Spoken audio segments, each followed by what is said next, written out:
I'm just gonna record instead of stream then. Okay, so uh well, I'll let it try to stream. But anyway, I did all of this. This was supposed to be on a Thanksgiving Eve live. So um I was going through the beat and whatever I was doing at first. So I was trying to explain that first and foremost, I lost all my sounds.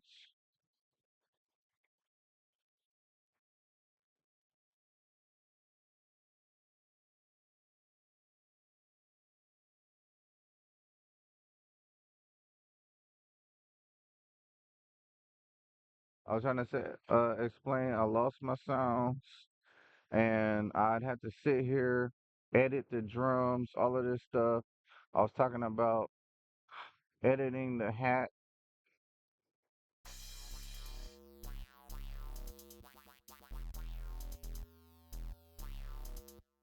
editing the hat, and all of this stuff, dude. Let me see. Whoops. So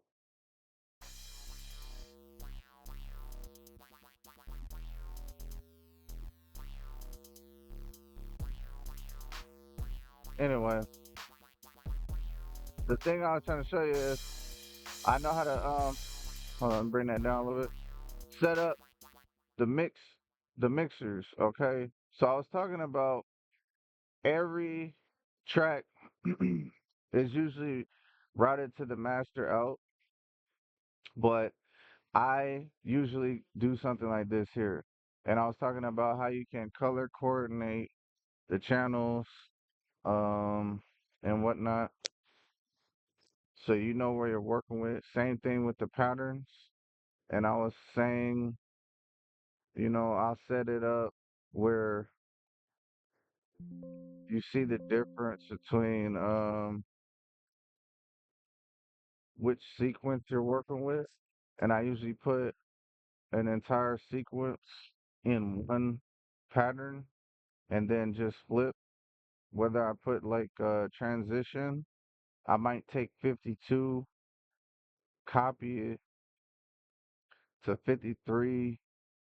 Like, so if I took this, put it on 53, and then I'm like, well, I'm going to add a drum roll at the end here.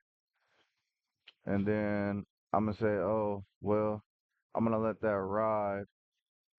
But pattern 53 will come in uh, at the end of the 16th. So every 16th, call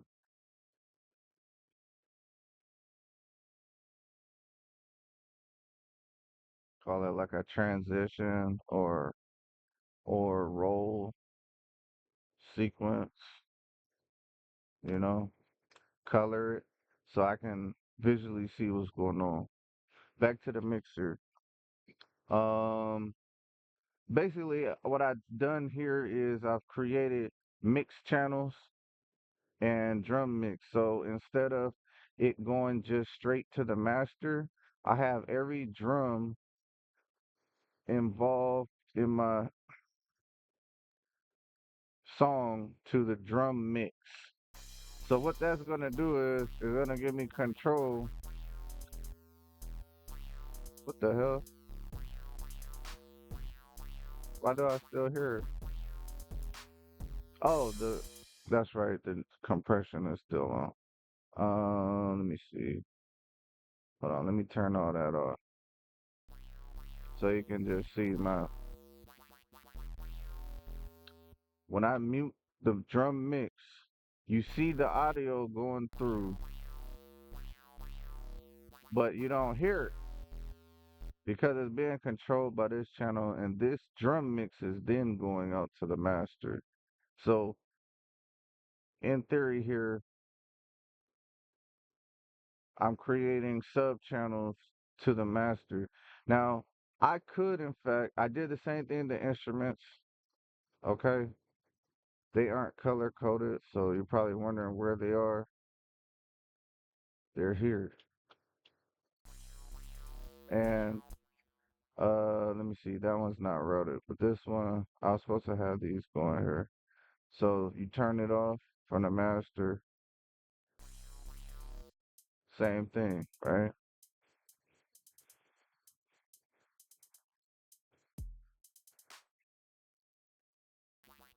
And then you can, obviously, when you mute it, it's gonna bring it out. It's gonna take it out. So I could, in fact, instead of having these two go to the master, I could create a sub master and say, oh, you know what? I want all the mix channels to go to the sub master instead. And now, not only do we have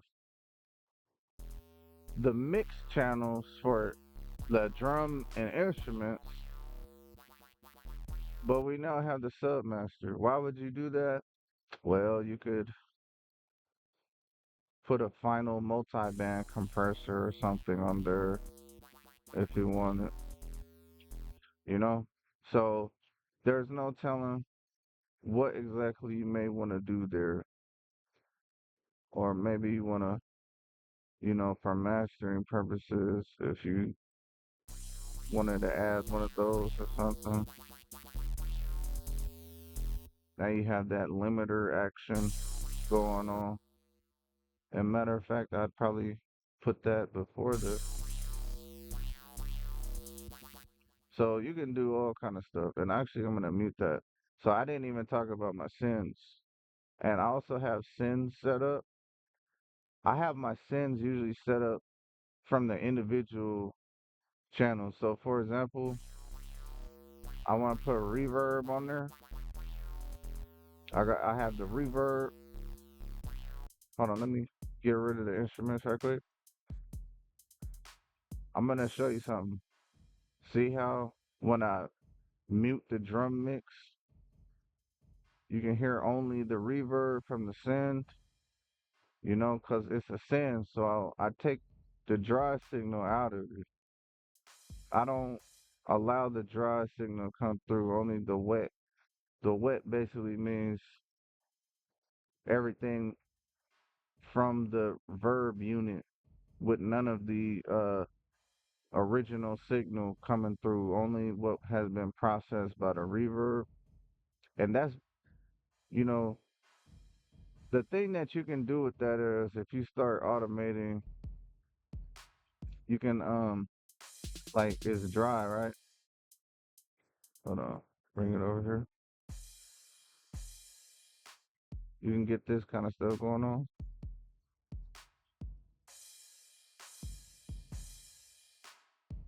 Where if you wanted that to drop out, or matter of fact, you could even do this.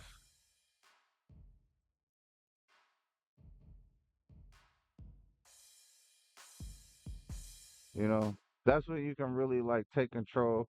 I set up another send. It's New York compression.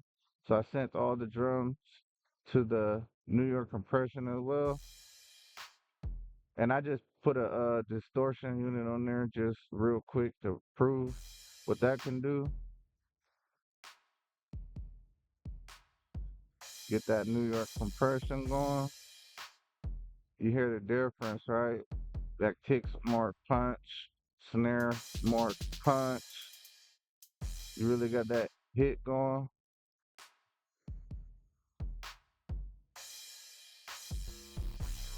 So, and usually I have sends just going straight into the master out, but you could have a send mix if you want it. Send mix where everything has to go through the sends instead, the send mix instead, just in case you needed an additional parameter of control. You could do that. And I was also talking about saving presets. So, for example, let's say I use a Fruity compressor, and I had already set that up the thing I was saying about FL Studio is if you go to the file section and settings, it says browser extra search folders. So, for example, I need a place to save my beats or whatever. So I went into my documents. I made a folder called beats. So, um, that's that's this song file here, mixer presets. Usually in my presets, these are the presets I made, I saved, right? So Fruity Compressor, I do it by the unit. So if I made a fruity verb or something,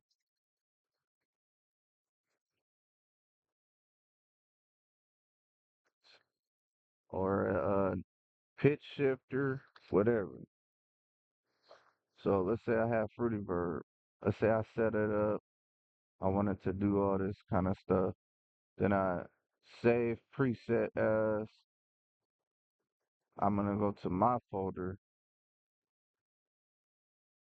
mixer presets, fruity verb, and call it big hall verb or whatever I made it sound like, right?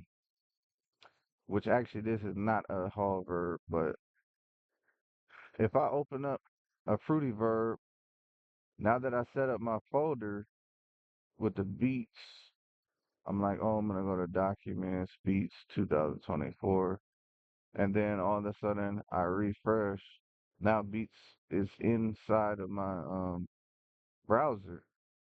So, I'm like, hey man, I'm gonna set this verb up, go ahead and do that. See how it basically, hold on. Hold on. Go ahead and set that verb up.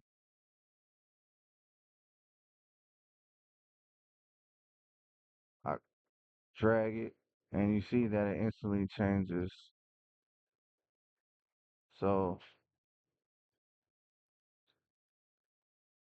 I'm going to delete that because we don't need it. But for example, I could put a verb on my sends too, if I wanted to. So let me go ahead and mute the submaster. And what we have here, this is just the sends.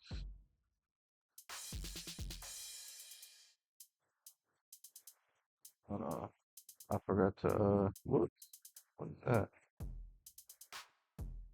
I forgot to send this to the,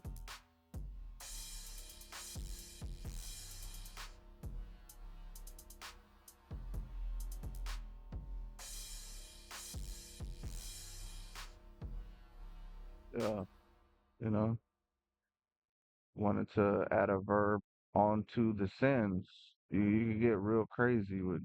So I mean, I know how to chain and everything like that, but it's mostly just having to start over, setting up these presets, creating new instruments, tweaking the hi hats and stuff. Cause there's, I'm gonna show you in particular. I want to show you in particular, like for example, uh, I'm just gonna solo the hats, but I'm going to mute the sends. All right, so there's no verb on there. If I feel like there's too much tail on that hat, I'm gonna tweak the envelope.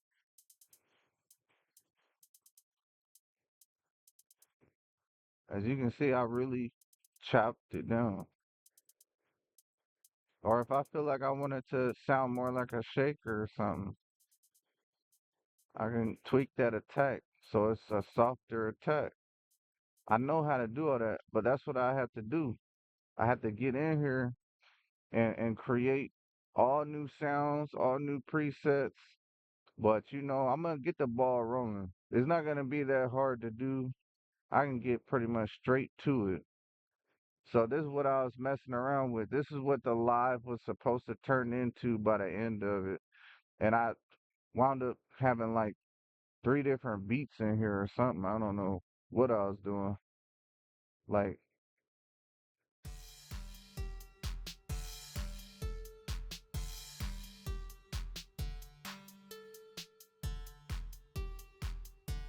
oh yeah, I was talking about the drum mutes.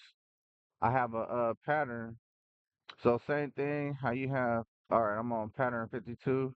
I went on to, what, I don't even know what pattern that is. Looks like somewhere between 15 and 50,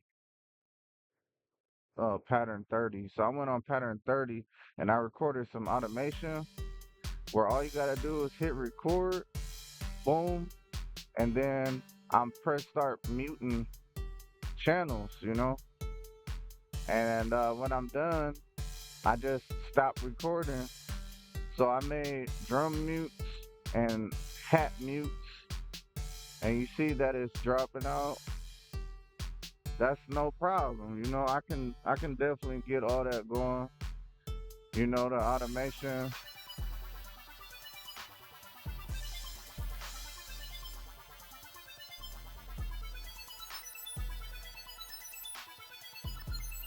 This one kind of sound like Cardo.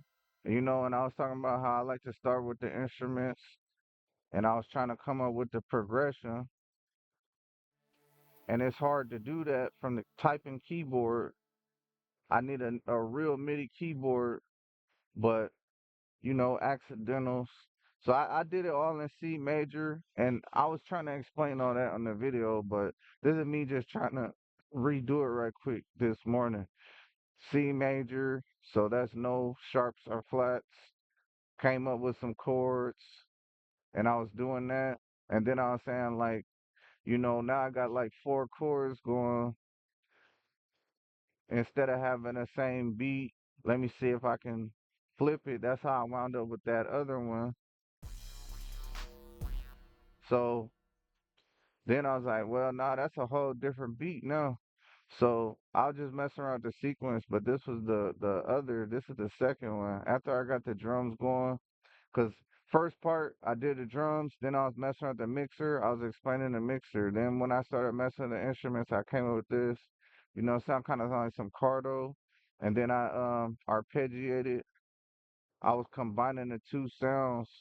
I think that's the part that kind of sucks. Is like you can't see the process. I had to do another one where I had the chords going, and I said, let me arpeggiate it.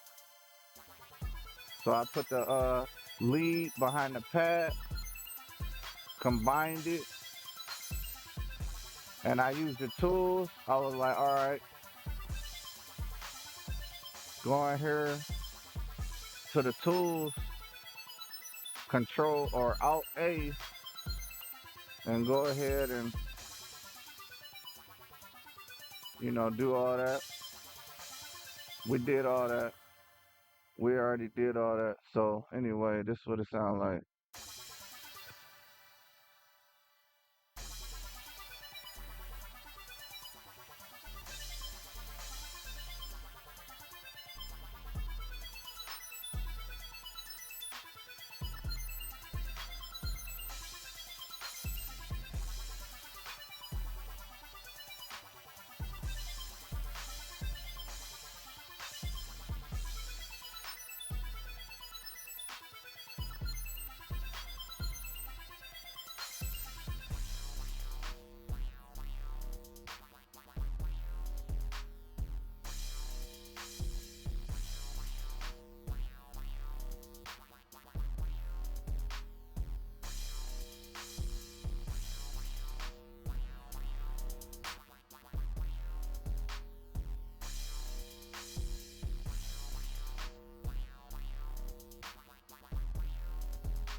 I said the biggest thing here is the fact that I don't even have my sounds together. Like I need to make new synthesizer sounds, new presets.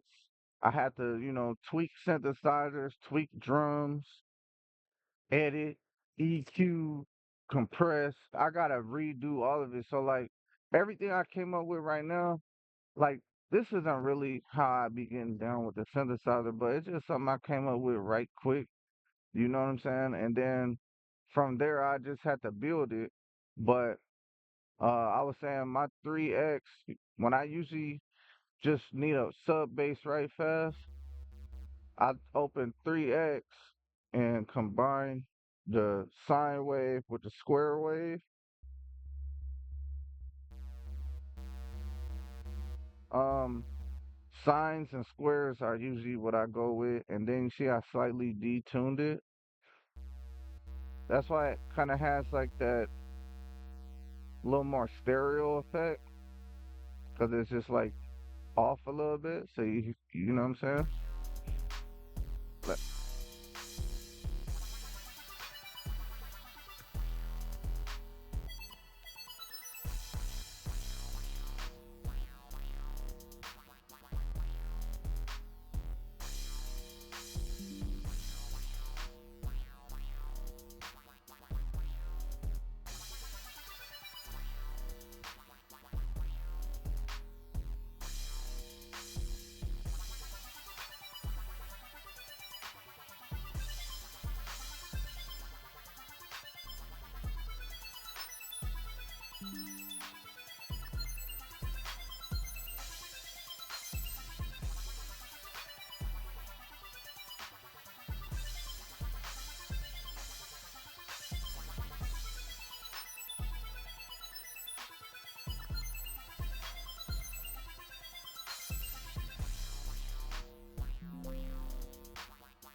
all right. So anyway, and I'm really gonna be building. I'm gonna be getting back into it. But I just want to show y'all that so y'all know I still understand what I'm doing here. But this is like FL22. This stuff is looking a little different. Like I don't like how this is all laid out. And I remember when I used to use FL, you could move this stuff around. I don't. It's not letting me move it. Like I don't know. It's just different. But it's okay because I'll get used to it. But anyway, that's what I was trying to show y'all. Especially knowing I lost all my files and whatnot. But I just want to share that with y'all. So I'm gonna upload that, and you know, I'm on hard time just sitting in my cell, trying to see if I can survive. So anyway, that's how I'm getting my day started. Happy Black Friday, y'all. All right, I'm gonna go ahead and stop all this.